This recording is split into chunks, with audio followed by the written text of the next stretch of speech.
Dawson and Patrick Mahomes sitting watching game footage, and you can it's so funny because you can see the way Len talks. He's just like, oh, this kid. He's talking about Mahomes. He's like, oh my God, this is who we've been waiting for. Mahomes was talking about how awesome Len was. Like, okay, this is good. My favorite is our grandmother. She calls after every Chiefs game, and her response, she always just says, oh, Connor, that Patrick. It's like, he was so good. It doesn't do well. It's like, what's going on with Patrick? It's with that young man. You know, and I love it because it feels like that's how Patrick Mahomes' mom would talk to him. As for life, we are recording. Hopefully. See if the sound actually works. Hi, Connor. Hi, What's up? You are way too energetic this early in the morning. It's 4:30 p.m. Yeah, it looks like it's early. Should we do it this way? I think so. Here, scoot over. Okay. There you go. You have the perfect voice for radio. You got the radio laugh. I know. See, I got the perfect voice for it. Everyone tells me I have the perfect face for radio, too. There we go. Perfect face for radio. Cheers. Good being with you. Good being with you. How are you? Good. I'm a little tired. Why are you tired, Connor? Well, the last, at this point, I would say the last 48 hours, we have had 7 very small, very loud, very energetic children just demanding all the attention in the world. But you know what? Yeah. They're my nieces and nephews, and boy, do I love them. But they are a lot. They sure are. Good thing to come down for a week at a time every time we come down. Chicago. So, you know what really sucks? Our trip from Chicago to Loose Creek was supposed to be 6.5. We usually are. No stops. Don't drink any water. Kids don't drink any water. Because we're not stopping for anything. We're not stopping for the bathroom. And, this time, it took us almost 12 hours because we had not one, but 2 flat tires. One was on the freeway, so that was fun. Always the best. And then we went to Walmart to get it fixed, get the tire fixed. That took a little bit. And then we were on the road about an hour outside of our house, and we got a second flat tire. I can tell you, that beer when we got here and that tequila shot never tasted so good. Didn't stand a chance, did it? It did not stand a chance. So do you think that by this point you're now an expert on how to change tires? My expert pointer on the subject is marry a guy who knows how to change a tire. But what about for the guys who watch this podcast? Oh, if you're a boy, then you need to learn how to change a tire. Or should they just marry a guy who knows how to change a tire? They could marry a guy that knows how to change a tire. Like, it's entirely transactions. Don't marry for love or money or family. No. Only about their ability to change a tire. I agree. Yep. I think that's smart. Pointer achieved. Thank you all. We'll have a great Thanksgiving. Well, we have a lot to be thankful for, though. We're thankful that we got here. Yes. Alive. That's good. Yes. That was... My children were, like, sitting in the back the entire time on their tablets. They didn't even know what was going on, but they did ask me every half an hour, when are we going to get there? When are we getting to Grandma and Grandpa's? You got there eventually, though. 12 hours later. Mm-hmm. And here we are, back for the holidays. Did the tablets survive the whole way? Or did they have to be charged the whole time? Oh, they only have about 7 hours of power.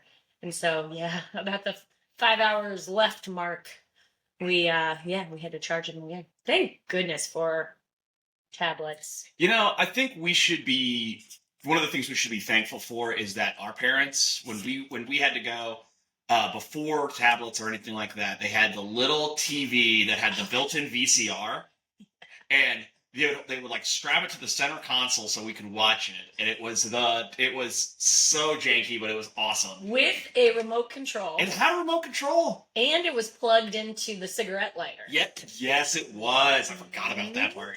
I remember Dad having a bagged car phone. Like, it was a car phone, also plugged into the cigarette lighter, I believe. And you had to put a little antenna on the top of your car, doing it while driving, and then pick up the phone and call somebody's landline, because there was no cell phones. No. One time we drove to Florida, and I remember us, like, we had a bad car phone, and then our aunt and uncle, Christy and Todd, had a bagged car phone, and Mom had to stick her hand out the window to notify them that she was trying to call them. Yep. And then they were able to communicate via car bag phones. Which is funny because when you're that close, a simple walkie-talkie would have actually fixed it. But having the bag phone, you can actually call. I would imagine their range is a little bit bigger than a walkie-talkie. I don't know. It kind of depends. The networks back then. I mean, did we even have AT&T? I think. Well, yeah, AT&T existed. They were originally Southwestern Bell. How do you know all this? Well, that one's a random one because when I worked in Cape Girardeau, they had the Southwestern Bell building that then became the AT&T building, and a solid 30% of the people that I knew down there had at one point either worked there or their family had worked there. Really? Because it was just a big. They literally people. They were still doing switchboards, flipping around like. Now, what a job that would have been. Oh yeah, that's could you just eavesdrop on any conversation? The switchboard operators absolutely could. That's pretty cool. That's pretty fun. Oh, the kids are home. So we have a lovely neighbor over there. And she took all 6 of our kids, plus 2 other randoms from town. And they've been at her house all day. It's like a daycare. I was like, this is great. It really, really drives home that it takes a village part. Yeah. And usually what that really means is please just find somebody who is 16, 17 years old who is willing to earn some money by watching your children for you. And she charged $20 per kid per day. I said, that is tremendous. I was like, can I pay you more? And they said, no.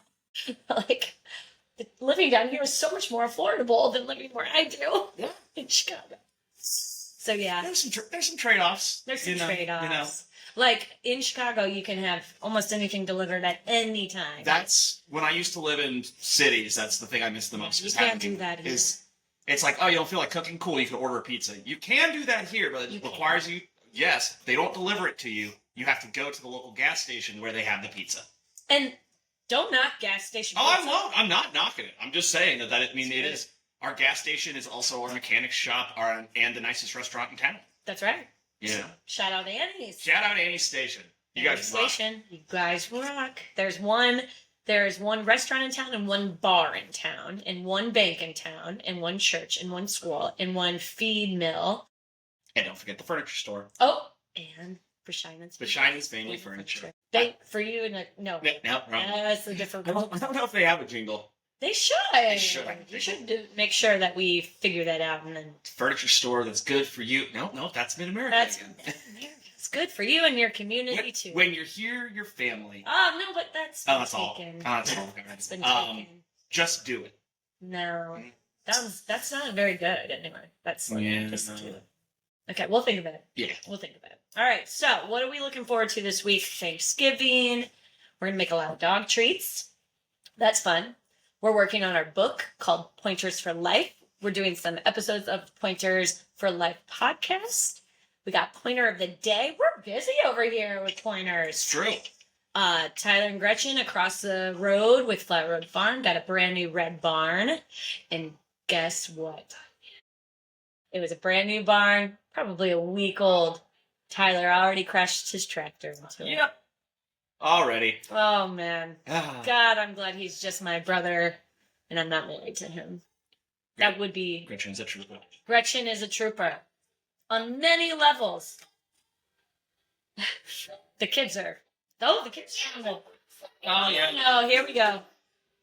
Oh, no. No!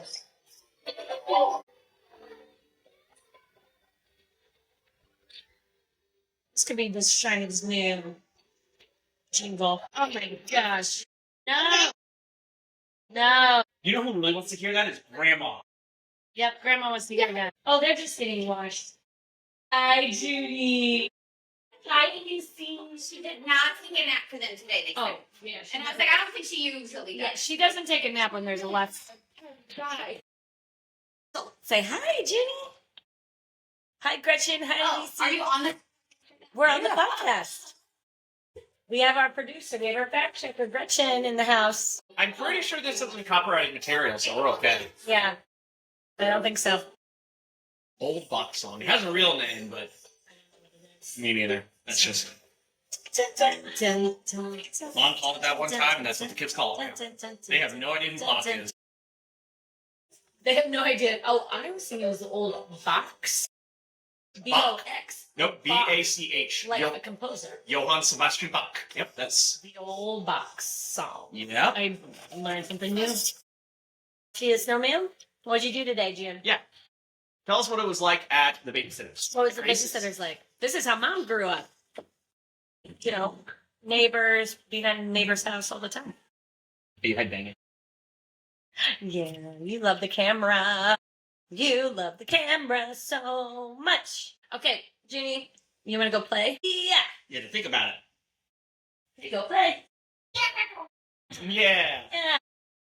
All right, so what else did we learn this week? So we've only been here 48 hours. We learned how to fix tires, change tires. We learned that being a Chiefs fan is stressful. Yes, it is. Yes, it is. But being a Bears fan is coming around. So that's good. You know what? I mean, listen, I'm a lifelong Chiefs fan. Well, technically, I was a St. Louis Rams fan, but then they left and I joined the Chiefs. Yeah, fuck the Rams. Yeah, fuck the Rams. But even though I'm a fan of the Kansas City Chiefs, I will say I think even the Chiefs Kingdom is like, you know what, go Bears. Because they're not, completely different division, completely different conference. We barely ever run into each other. The only time at this point we could even run into each other would be at the Super Bowl. So you know what? Go Bears. Go Bears. Chiefs Bears? Chiefs Bears. Super Bowl. Chiefs Bills would be good. Well, Chiefs Bills would only be at the AFC Championship. Oh, really? Mm-hmm. Well, or in the playoffs. See, I don't know how all that works. So the Bills and the Chiefs are both in the AFC. Chiefs being in the AFC West. American Football Conference.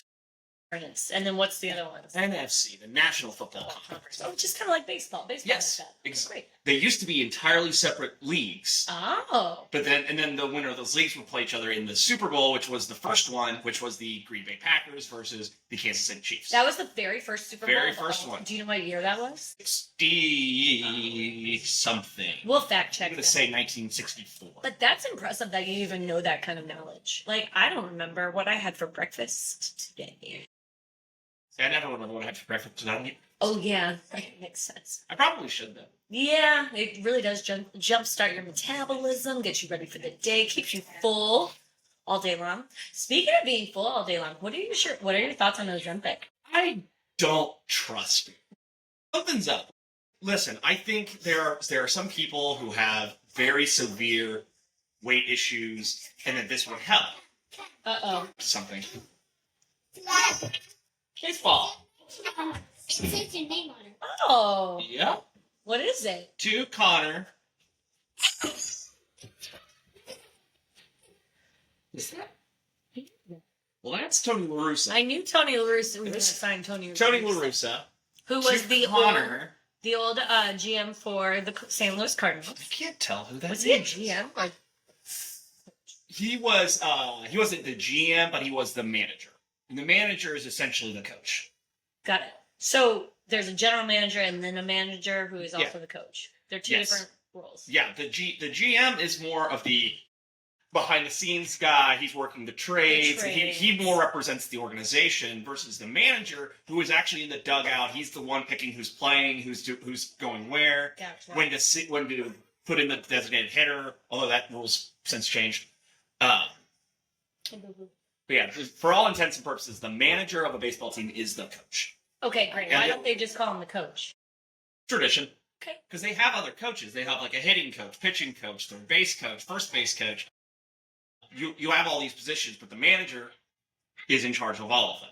But for the actual specifics of why they're called the manager, I don't know. Interesting. Baseball's been around a lot longer than I have. That's true. It's an old sport.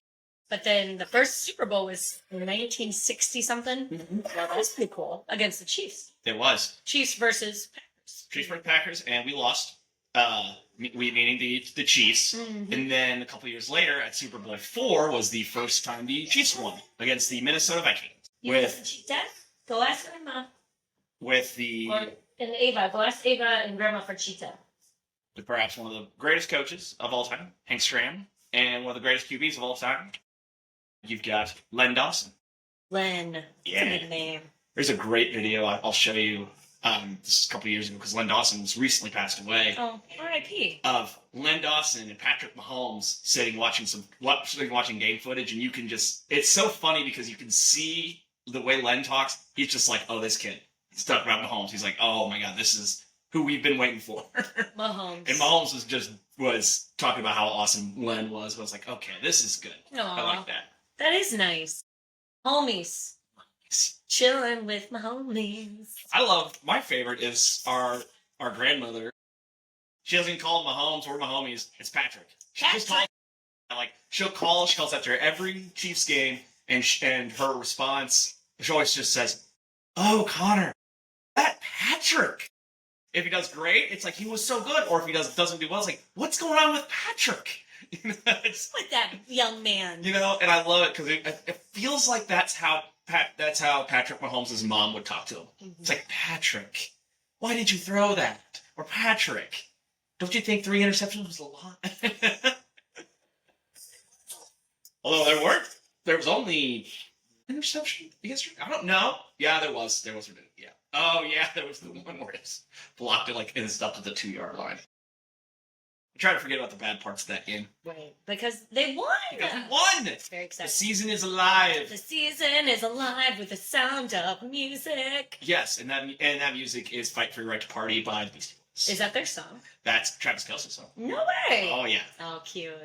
Well, what about the Tech Nine Red Kingdom? Oh, that one's fun. That one's Kingdom. Tech Nine. Oh, Tech Nine.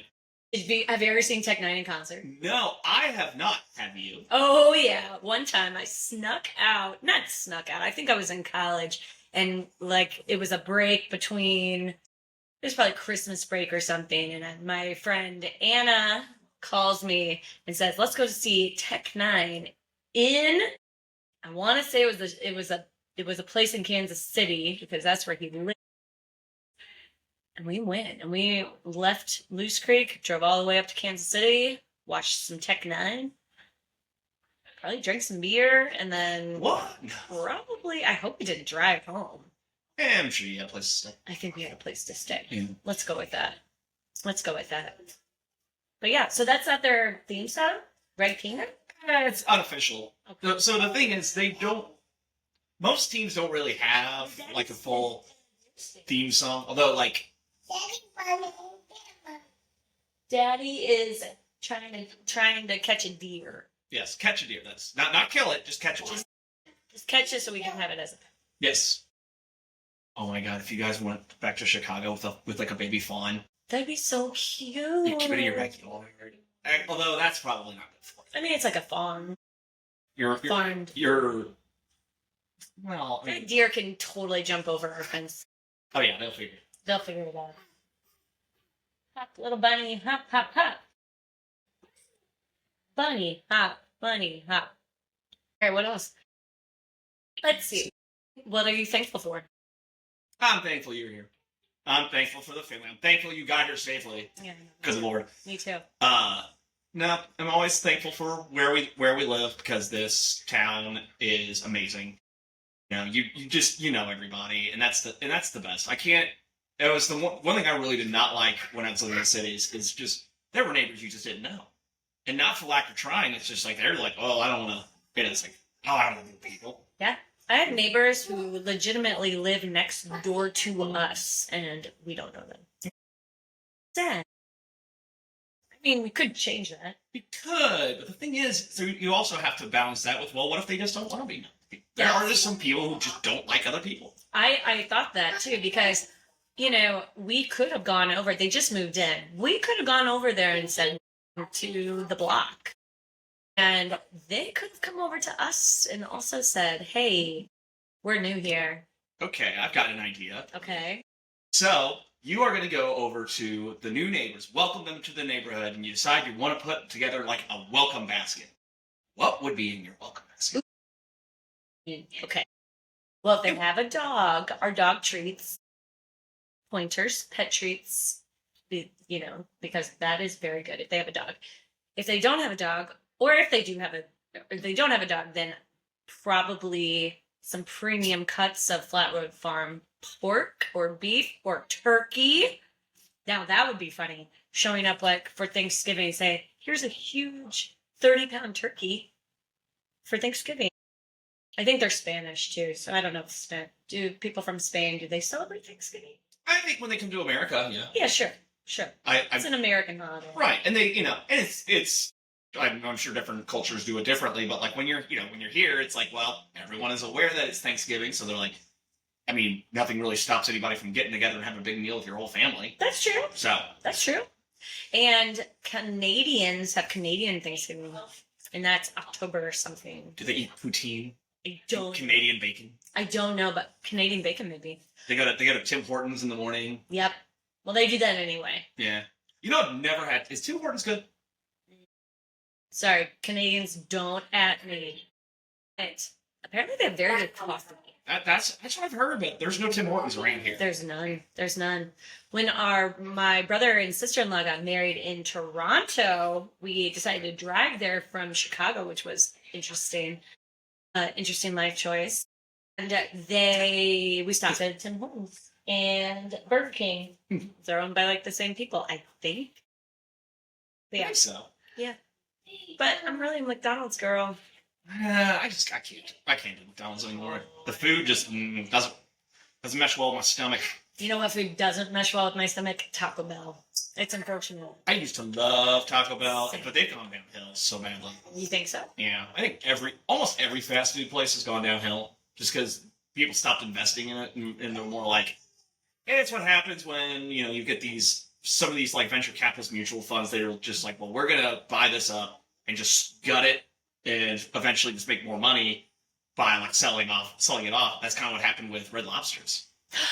One of my first jobs, I was a hostess, and I worked there for 4 weeks so I can earn money to go to Breckenridge for spring break. I mean, the Cheddar Bay biscuits alone should be enough to keep that place in business. But I mean, it kept me fed for about a month, and my waistline showed. What was I going to say?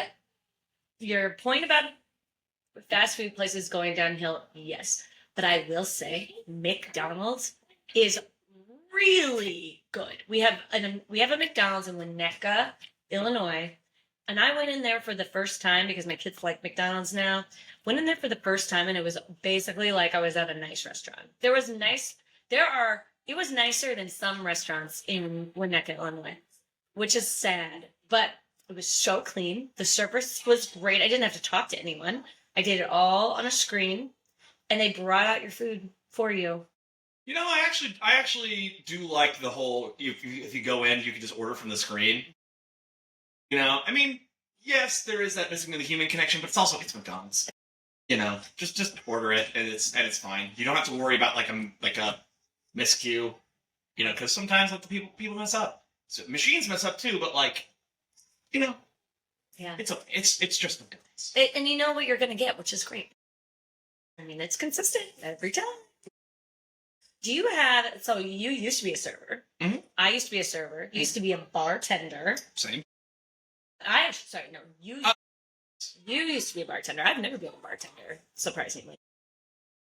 But what would you say, like the serving industry? What do you think the state of that is? Entirely varies on the region you're in, but for the most part, I've always found that if you are in a situation where you're at a decent restaurant, like if you're at like a chain, I can get out of there as fast as you can.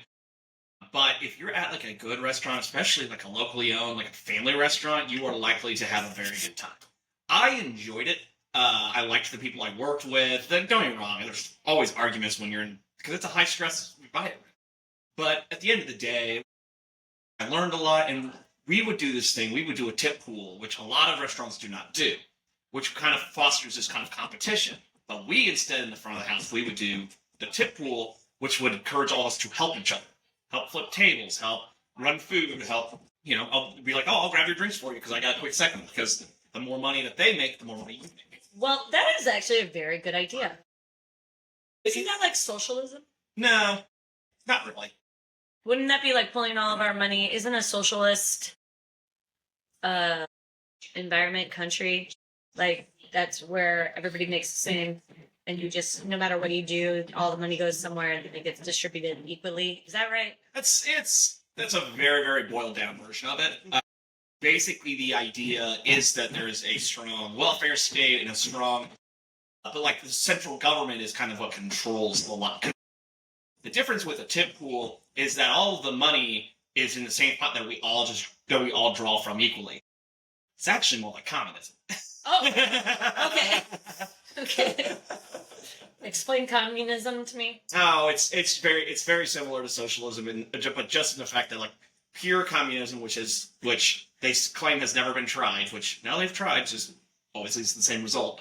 The idea is a classless, stateless society, meaning there's no government. Like you as the citizen, as the worker, own your means of production. Meaning, like you'd say you're all working in a factory. No, you all own it equally, and you all share in the profits. The problem with that is that only ever works when something's already been invented, like something that's already been started. Like you can't, like a co-op is kind of that idea, but everybody would have to put an initial investment into it. When you have like a privately owned company or something like that, the CEOs or whoever like started the company, it was their capital that helped build that, and then they hire people, they pay them to do the specific jobs in there. Yeah. The problem is many times communism doesn't work like that in a grand scale. I see. Now I could see it working in a small town, like even most small towns, when if one person succeeds, everybody succeeds. Like, I get the premise, but the reality of the world is that it just doesn't work. Because we're too greedy. There's a big portion of that, yeah. Humans by nature are greedy. Why is there? I guess all animals kind of are. It is. Yeah, it goes back to our old animal instincts. Animal instincts, right? Yeah, where like look, we were like it's competition competition drives innovation. So when we were, cavemen and whatnot, and we were always in competition with other cavemen for, for resources, for population, for like good areas, then people started being like, well, if we were together, we were stronger. And that's kind of how tribalism began. And then once you kind of got that, and they got big enough, that's more or less where civilization began. Where instead of constantly following the animals and hunting and gathering, we figured out, hey, if you take these seeds and you plant them in the ground, they will just grow. And once we developed modern agriculture, we were like, well, we can just stay where we are. And that's how cities can be. Well, now that is a fun fact. That's great. I didn't know that. Yeah, things are much, much better now. Yeah. Even though, people are very worried about the state of our world and the economy, especially here in America, because of our, leadership that shall be nameless, remain nameless. I don't know, something like that. But what would you say to Americans? What do we have anything? What should Americans? How should we look on the bright side of things right now? Well, for one, we have to remind ourselves that, like, yes, boy, sure, everything does seem bad, but this is nothing compared to what we've dealt with in the past. I mean, like, my favorite was, America's more divided than it ever has been. It's like, we fought a war against each other. I'm pretty sure we were a bit more divided then. We're still, the thing about America is even if, like, things like, the economy's not doing great, you have every opportunity you could possibly, like, if you want something, you can do it in this country. There really are, like, even the smallest barriers to entry, you can get around those. I think the best example is, starting this podcast, starting the dog food business. It's, you set your mind to it, and now look. Now we've got a podcast going. We've got the treats going. This is great. This is more than I could have asked for.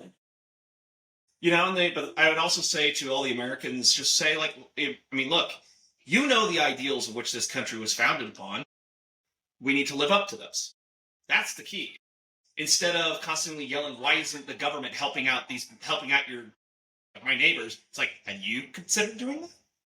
Reaching out? Like, you see, it's like, oh, you want the government to take care of the homeless problem. It's like, well, let me ask you this. When was the last time you volunteered at a soup kitchen? Or even gave a homeless guy $1? Or just, you see sometimes on the socials, you see the guys who are like, well, they make money off it, so it's a little exploitation, but they're going out, they're feeding people on the street. Or my personal favorite is always the barbers that go out like every weekend, and they'll be like, we'll clean you up and everything. And just kind of a reminder, especially with the homeless population, is to be like, they are still human. Mm-hmm. And that's the thing. We need more kindness in this country. I love that. That's where I would say. That's a very nice point. I can't get over the fact that you kept saying, or you said the word ideals earlier. Ideals? Ideals. Is that really a word? It is. It is a word. Oh, okay, great. I'm glad to hear it. My personal favorite was a buddy of mine who would. I wouldn't even say he has that thick of a country accent because around here we're Midwestern. But the more beer you drink, the more country. Yeah. It happens. Like around 9 p.m., you're full on redneck.